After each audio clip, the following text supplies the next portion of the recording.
Shabbat Tov, guys. How are you doing? I hope things are going well by you, that everyone are happy and working on the inner joy to find that satisfaction from within. Many times we're trying to find pleasant and joy that will come to us from our surroundings, but our surroundings might looking and searching for the same thing in the same time that you're looking for it, so it's kind of a contradiction. We need to try to find an inner source of happiness for us to be able to influence and to give and to share and to help and to be there for others. It's true that a person sometimes feel like, alright, but I'm also in a need. I also can use that good word, I can enjoy this compliment, I can also enjoy that hug or the feeling that someone cares. But the truth is that the person falls very, very fast to self-pity, and by that he falls into certain patterns and he finds himself stuck in that horrible cage and prison of being in the need to be loved and to be supported and to be accepted, and then he will never find a way out from that place. He will always feel that he's not receiving enough and that he's not getting enough.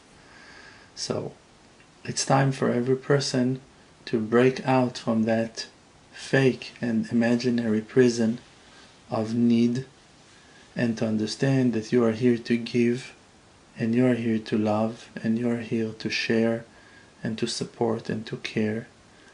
And a person that will go like that also will be loved and also will be cared by others. Like that it's written, Kol harodef achar kavod. If a person is chasing after honor, after respect, and it's not only respect, respect is an example that's been chosen by the sages for that saying, that if a person is chasing after respect, so then the respect, the honor, will run away from him. But when a person is running away from the honor, so the honor will chase him, will run after him. So the one that runs away from honor and respect, he will find that honor, but not as the result of his search, just because that he will be honored. Another important saying is, Ezeu chacham, who is a wise person, halomed mikol adam, the one that learns from everyone else, from any person. You see that a wise person will not be the one who is teaching, he will be the one who will go and learn. He will be the one that will have that open mind to care about other people's opinions. He will have that ability to sit and to listen and to care about the words that are coming out from the mouth of his friends. I wanted today to share with you an amazing Torah in Lekutei Moharan. It's Torah 89, and the verse is saying, "Vatchasreu me'at me'elokim, v'chavod v'hadar te'atreu." The Creator made the person godly and very holy. I have something in my eye. Maybe I'm not looking correctly on things. Maybe I'm not looking on things correctly. Need to fix my eyes. So, "Vatchasreu me'at me'elohim, v'chavod v'hadar te'atreu." The Creator made the person very, very holy and almost as God. And there is a promise for the person that the Creator will crown the person with respect and glory. And Rebbe Nachman of Breslev in this wonderful Torah is saying, Hinei yadua, it's a known thing, ki kol ma shechaser la'adam, that anything that the person he doesn't have, hen beruchani, hen begashmi, spiritual things and physical things. Hachisaron hu behashchina. That lacking that you lack, that you don't have, is a lacking in the Spirit of God, in the Shechina, shehi b'chinat Elokim, that is in the aspect of God. So Rabbeinu is telling you from that verse that is written in Tehillim, the book that has been written by King David, that anything that you lack of, that lacking exists in the Spirit of God, in the Creator Himself, in His light.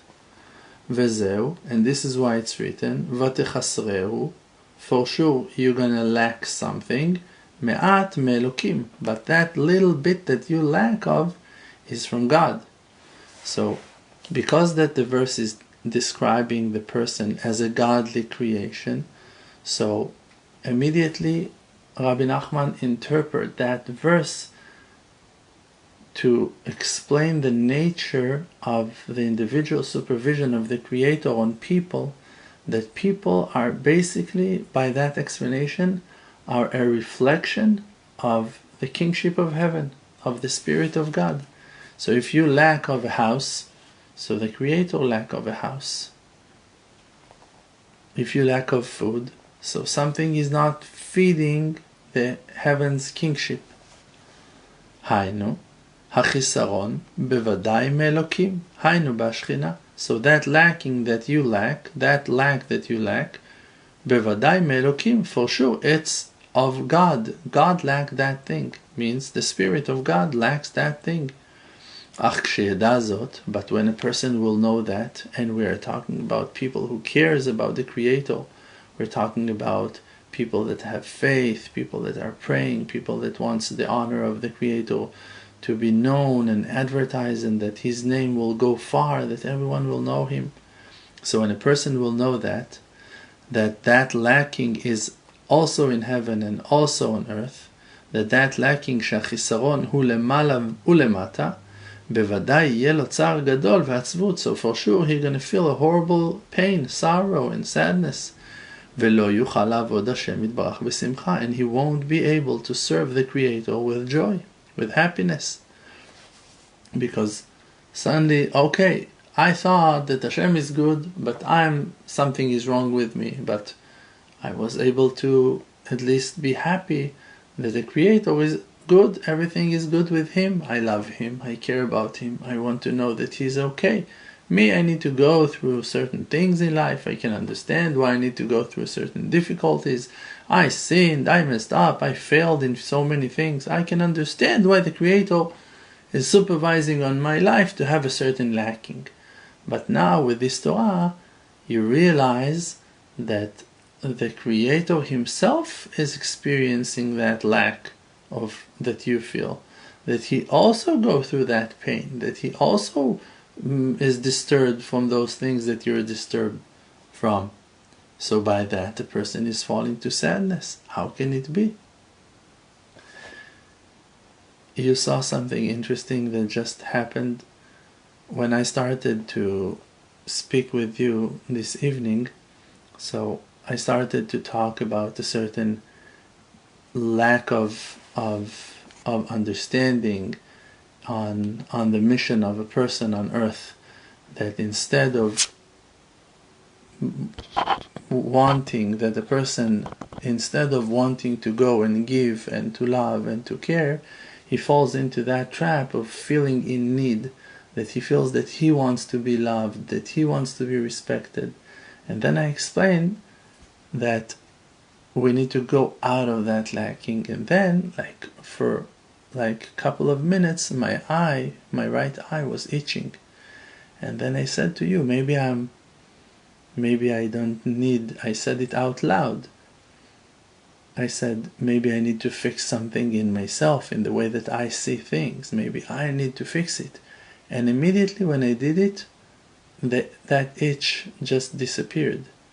Before of that, you can watch the video again, over and over. We're not hiding, we're in front of the camera. Before of that, I tried to clean my eye. And then after 1 second, I tried to clean my eye again. And then after a third minute, I tried to clean my eye again. And it didn't work. And then I admitted that I had that itch. Something annoyed me. Something was itching. And then I said, maybe I need to fix myself. That thought of tshuva, when you confess, when you talk, okay, I'm ready, I'm prepared to fix myself, to take responsibility, immediately that itch, that thing that I had, just stopped bothering me, and now I don't have no problem with that anymore. You see how the difficulties that you go through in life, the things that are challenging you, the things that are like bothering you, immediately in the moment that you hit the point when you understand what the message is, where you need to correct yourself, what you need to do with yourself, immediately it goes away. It fades. The Creator is just removing that obstacle from your life. So all the things that we're still struggling in life with are still things that we have not took the full lesson in.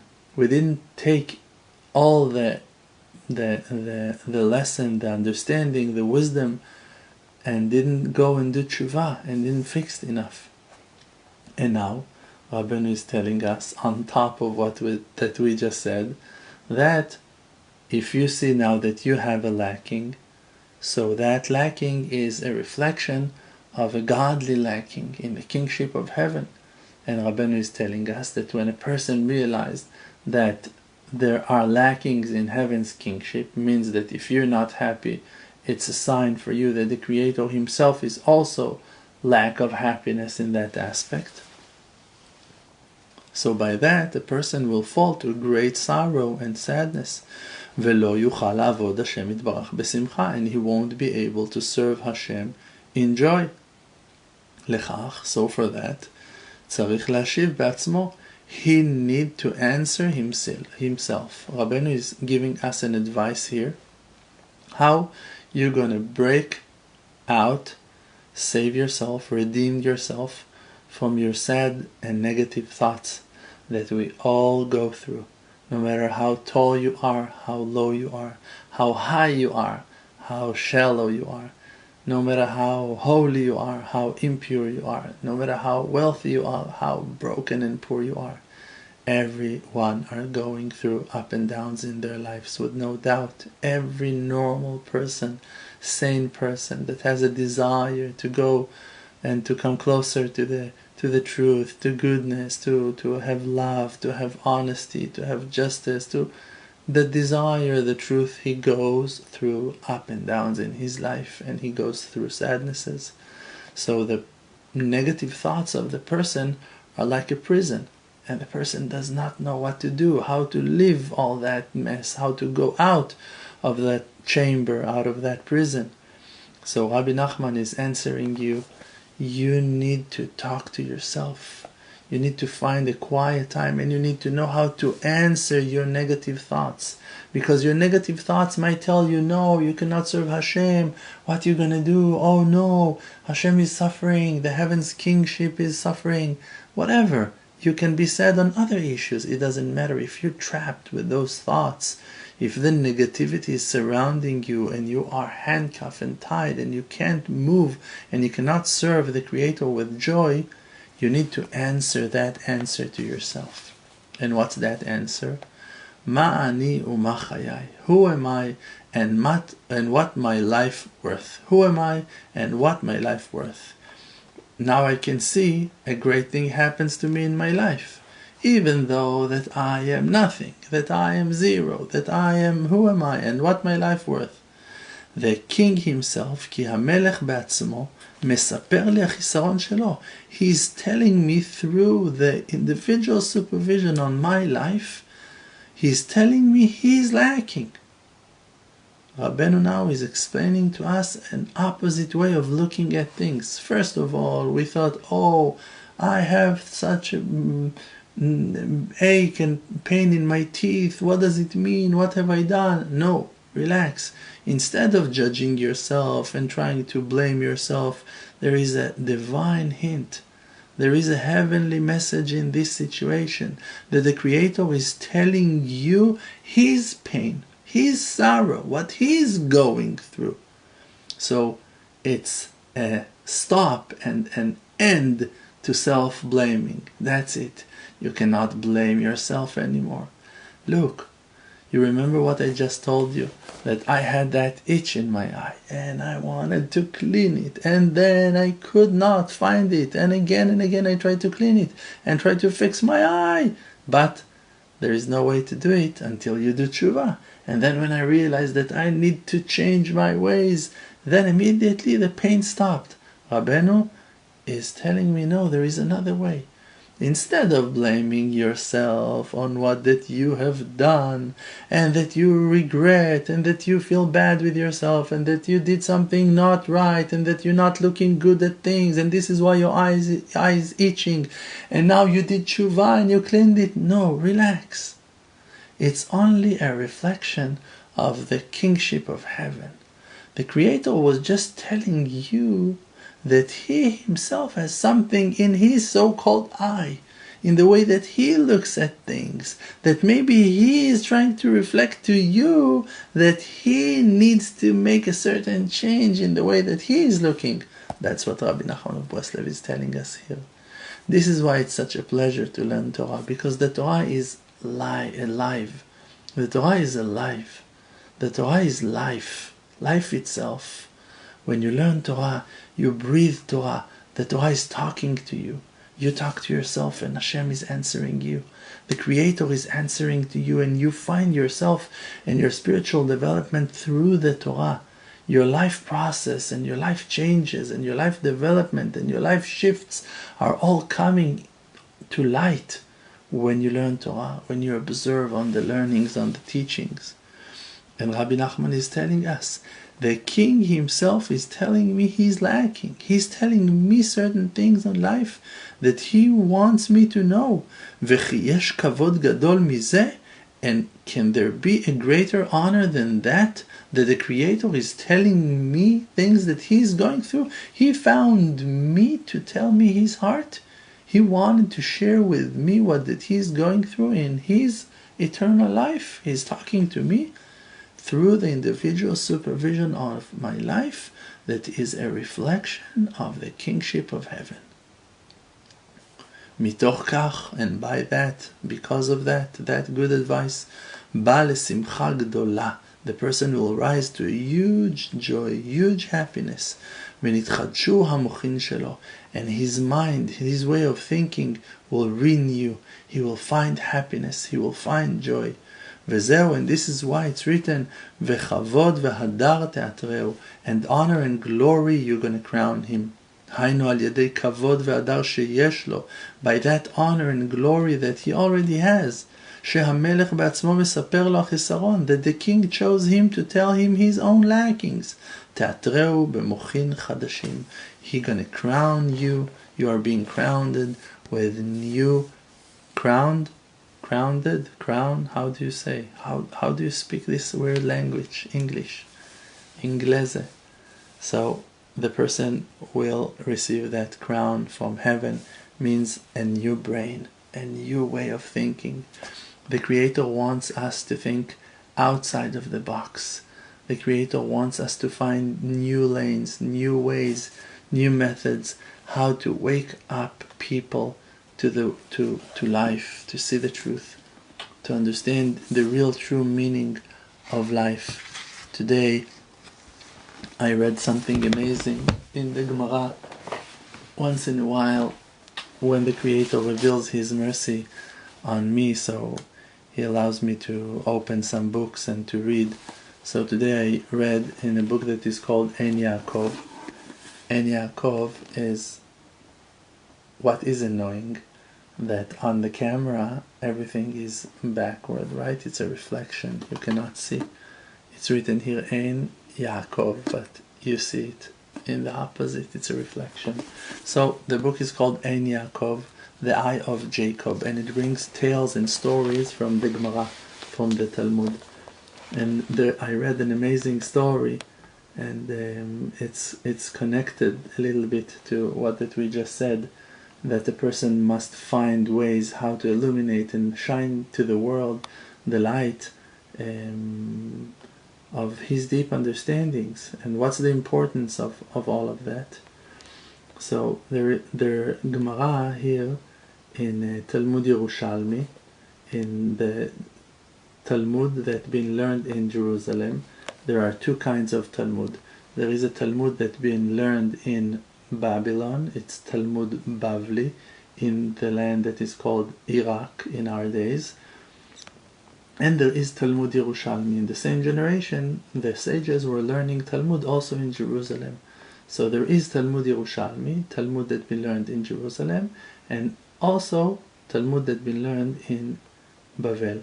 The main learnings and teachings that people are learning, the scholars are learning from the Talmud Bavli. But the Talmud Yerushalmi is for sure, of course, very, very important as well. And so there is a story here on Rabbi Shimon ben Lakish. Rabbi Shimon ben Lakish, he had a short way of calling him. His name was Rish Lakish. People called him Rish Lakish. He was the one of the greatest Baalei Tshuva ever.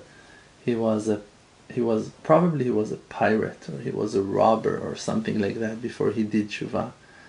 The story on him is very known and famous, that Rish Lakish, the meaning of the word Rish Lakish is the head of robbers. That was his name. Like, he was a famous guy, the head of the robbers, the head of the pirates, something like that. Head of a certain gang. And he did Tshuva. How he did Tshuva? One day he was walking, and he was walking close to a spring, and suddenly saw the most beautiful person he ever saw in his life swimming in the spring, and he was sure that he's finding a beautiful woman over there. So he jumped into the spring from the mountain top that was above the spring. He jumped into the water, and when he opened his eyes after coming out of the water, he saw that there was no woman over there. It was Rabbi Yochanan, the Tana Rabbi Yochanan.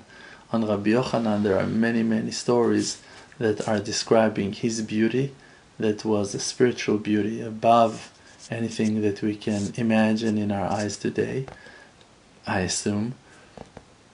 And Rabbi Yochanan was so handsome that the light of his face was shining in such glory and beauty that people could not even look at his face. So it's written that he had that his portrait, the shape of his face, was like the face of Yosef, the righteous man, and also like Yaakov, his father, the father of Yosef HaTzadik. So and it's written that the Creator, on the back of the Creator's throne of honor, there is the portrait, the shape of the face of Jacob, of Yaakov. And Yaakov Yosef Chad HaChashive, and Yaakov and Yosef, they have the same face, same portrait. And they're both, and Rabbi Yochanan with them, they have the face of Adam HaRishon, the face of the first man. The same portrait.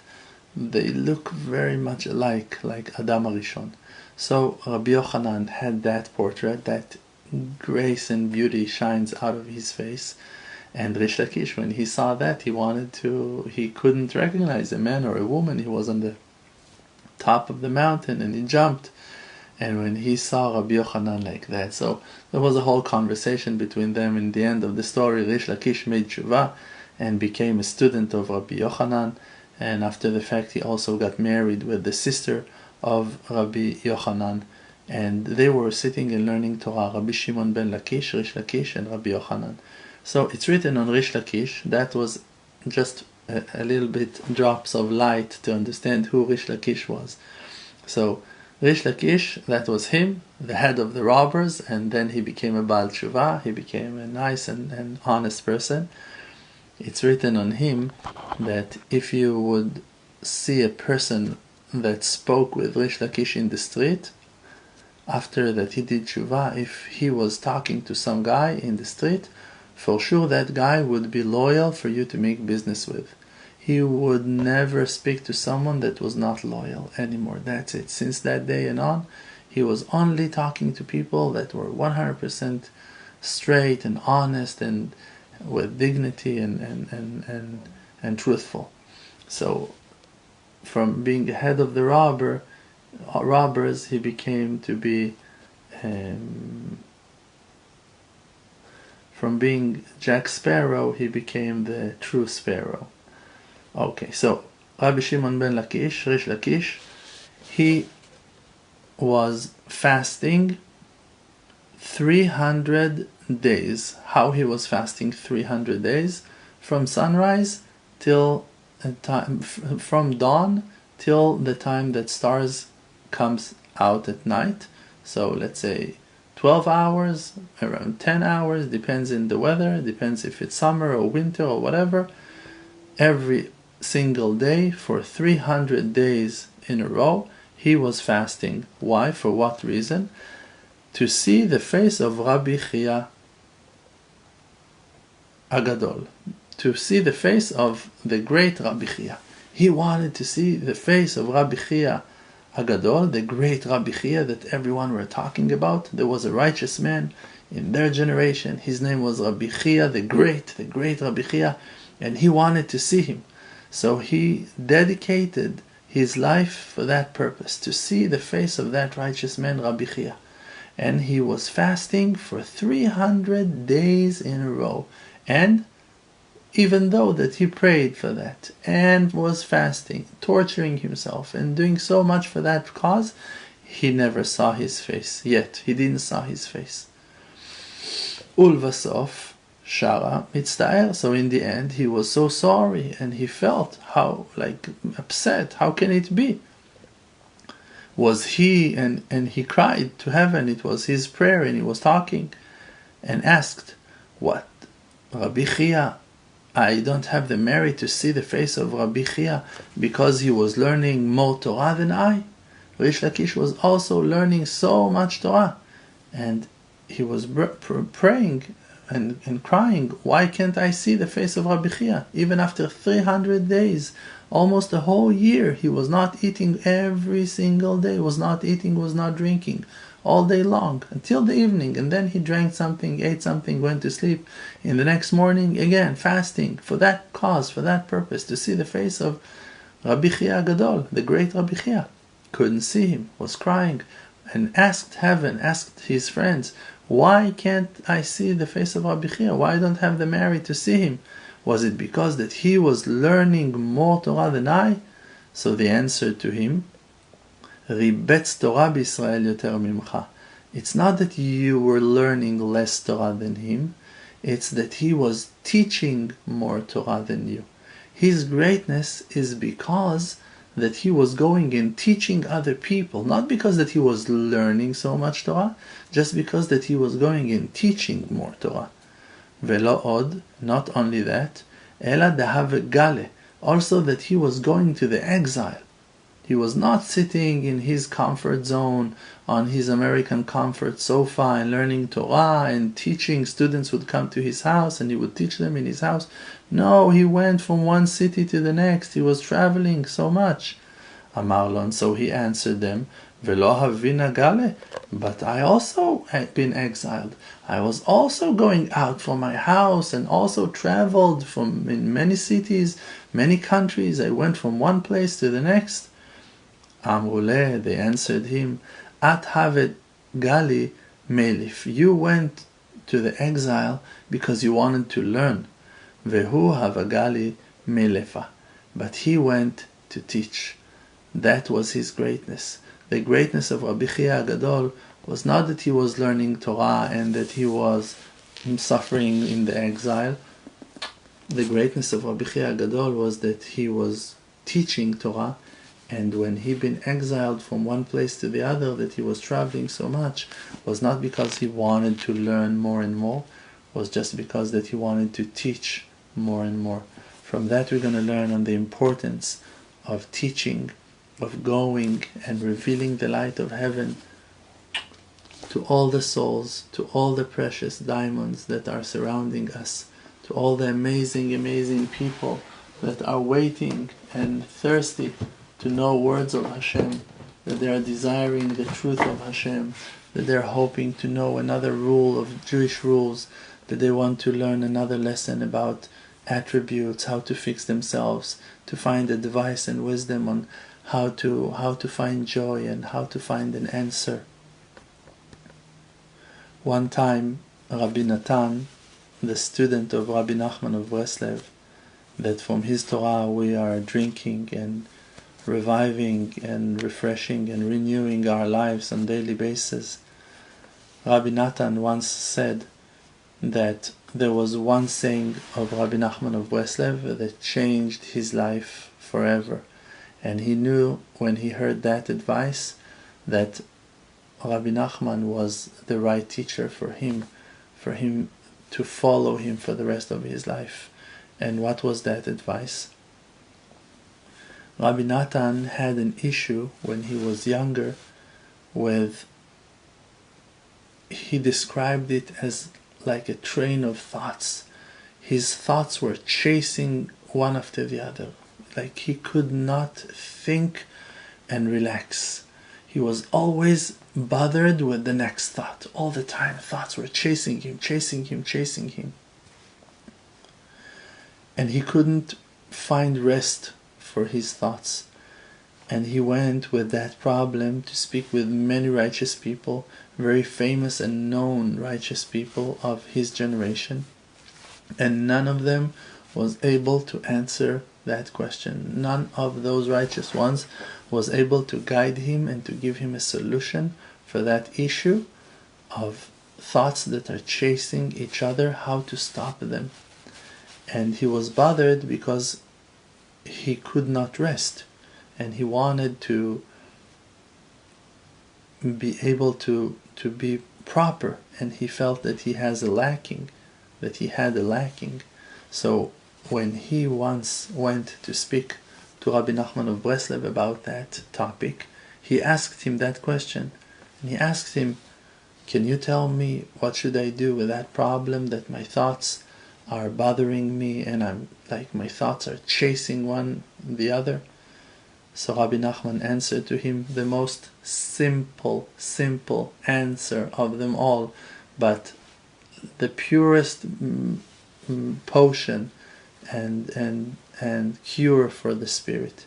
He told him, Al kol davar efshar ledaber im Hashem yitbarach. On everything you can speak with the Creator. You can speak with the Creator on everything that you go through in life. And that's the key. That's the solution for all your troubles, for all your issues. To take them and to go to a quiet place and to speak about it with the source of love, with the source of kindness, with the Father in heaven that cares about you and that you know that His love to you is endless and does not have no limits. And you should remember to take your issues and to walk with them toward Hashem and to speak with Him like you speak to your best friend. You have an issue, something is bothering you. Take it to the field. Take it to a quiet room. Take it to the desert. Take it to the beach. Take it to your car. Take it under your blanket before you go to sleep. And over there say to Hashem, I don't know what to do. I'm too scared. I have that problem. I'm so bothered. It makes me crazy. I don't know how to get rid of that bad behavior of mine. I don't know how to release that stress. I don't know how to fix this situation. I don't know what to do with my life. Please help me. If there is something that I need to fix, please correct me. If this is a reflection of your godly kingship in heaven, that is, you're trying to tell me something that I need to do, or that you're just sharing with me of what you experience and I'm your friend, and from that will rise to huge joy. Whatever you feel, whatever you go through, you need to take it to a personal prayer, personal conversation with the Creator. And by that we will be healed from all our sicknesses and all our weaknesses and all our sorrow and all our pain and all our grief. Because the Creator, like we just saw when we learned the Torah, life is being purified and being washed and being cleansed and being clean when you learn. Also when you pray. When you pray, you take out words from your mouth, and those words are rising to heaven. And if, let's say, a person now did something wrong, you cursed someone, okay? So you created an awkward sentence. The Creator created the world with words, with sayings. He said, there's going to be light, and there was light. He said, there's going to be heaven and earth, and there was heaven and earth. He was talking in the power of speech.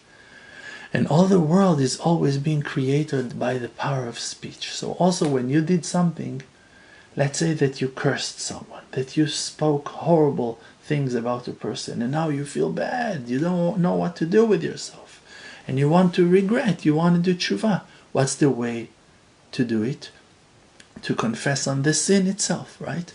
So that combination that you created while sinning was that you, okay, the person, talked bad things about another one.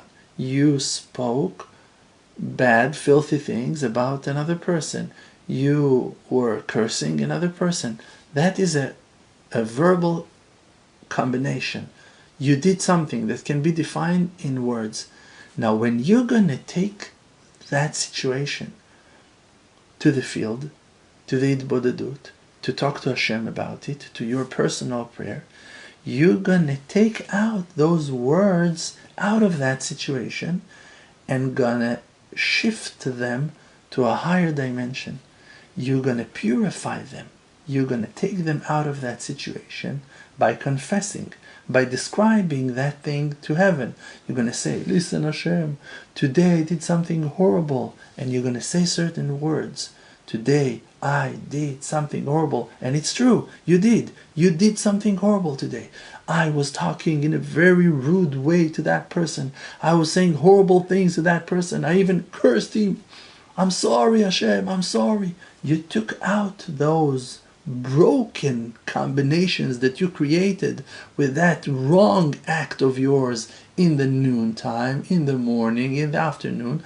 And you now taking those letters from being that energy that was stuck in evil, that was stuck in that broken and messed up situation in the noontime, you took those words out, those letters, those combinations, and you now rise them, lift them, uplift them back to heaven in a new form, in a form of tshuva, in your words, in the verses, in the speeches, in your sentences, in the way you talk to heaven. And by that, you're pulling bad combinations and you're creating beautiful ones, because you're using the same words. Instead of creating negative energy, I was hitting, I was cursing, I was swearing, I was rebuking, I was harsh, I was evil, I was bad. You're saying to Hashem, Hashem, I'm sorry that I act in such a horrible way. And you're using the same words. You're describing the act that took place in your life, and now you are rising it back to heaven, and by that you are taking out the bad and negative combinations that have been created by you, and you're now healing the world with your new mindset of talking to Hashem, and by that you're fixing your spirit by talking to heaven, by doing simple hitbodedut, individual prayer with the Creator, individual simple conversation in your own language.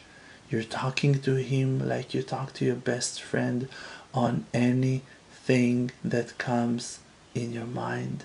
You just talk about no matter what, and you say the truth and nothing but the truth. So help you God.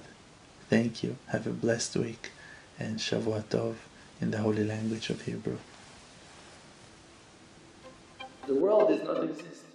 Because Olam Milshon Ne'elem, the world is just blocking the light of truth. The world called Alma Deshika, world of light, is just a fake. We're just inside of an illusion. It's just a fake. We're just inside of an illusion.